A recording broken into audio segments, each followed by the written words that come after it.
Umpama manusa nu miliki khazanah rahmati Allah iku mesti tambah medhit.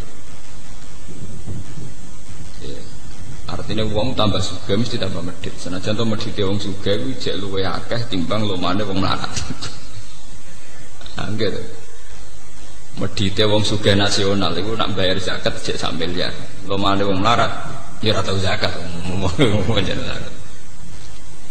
Tapi sekarang itu di kota sedang dikembangkan logika infak, orang-orang kaya itu sadar infak.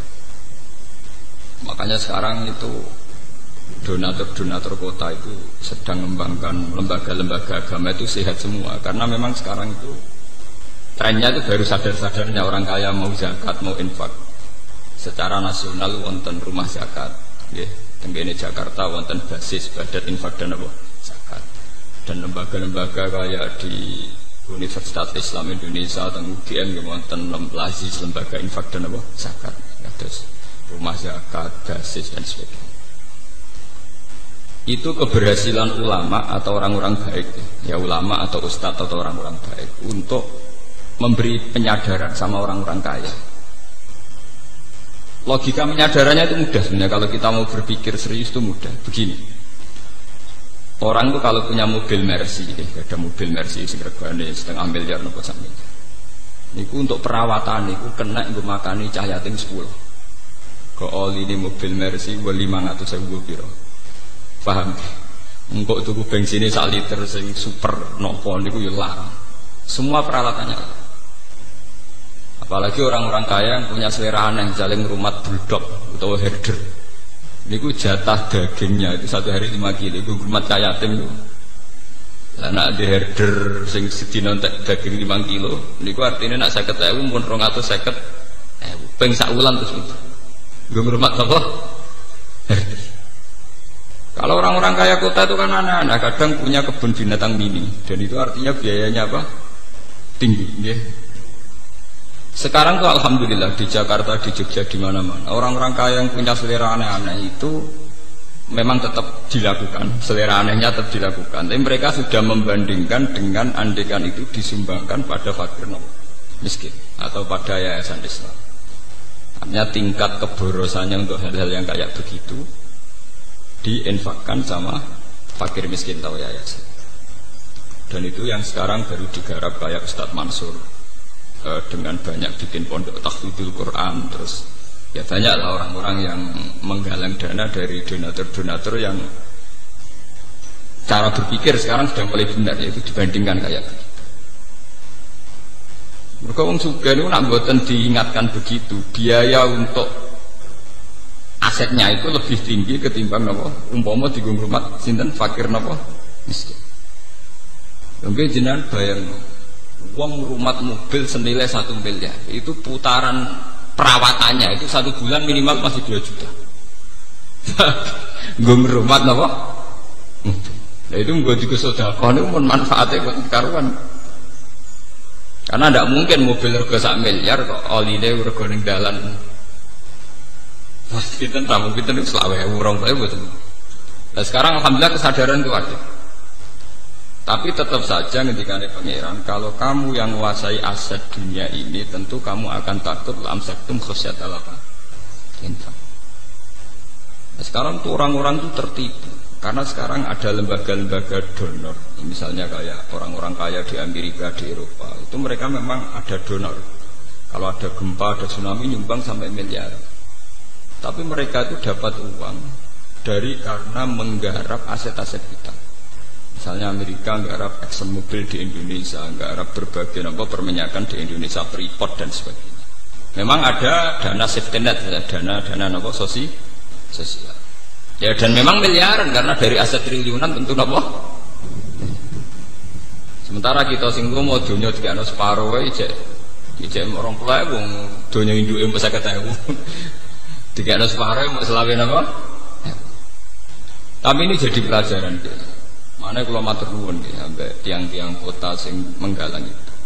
Sekarang itu ada kesadaran di mana orang-orang kota itu sadar bahwa saat mereka itu kikir terhadap fakir miskin, saat mereka kikir terhadap yatim piatu, toh mereka mengeluarkan uang puluhan juta untuk aset-aset yang mereka miliki.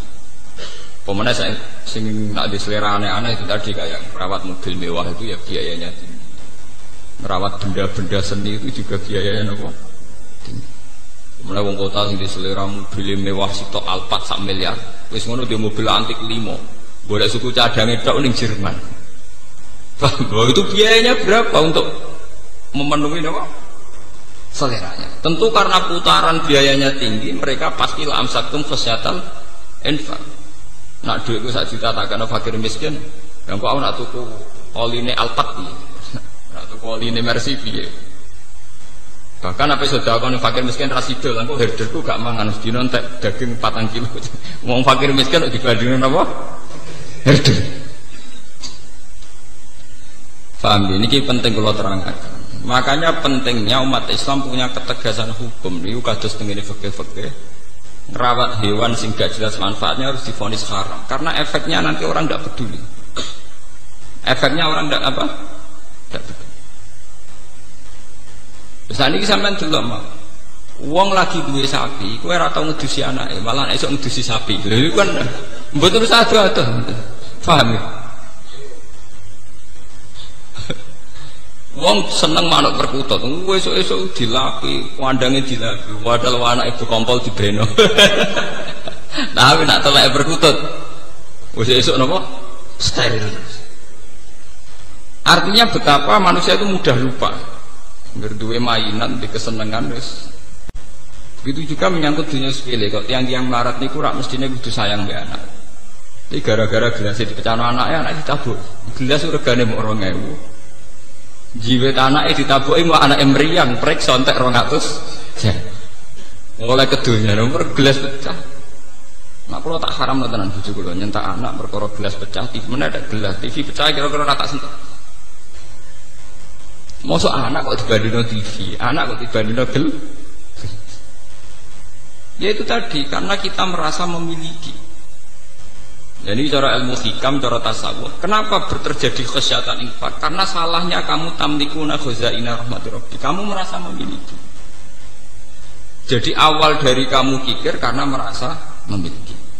Itu beda dengan dari awal kamu hanya merasa titipan.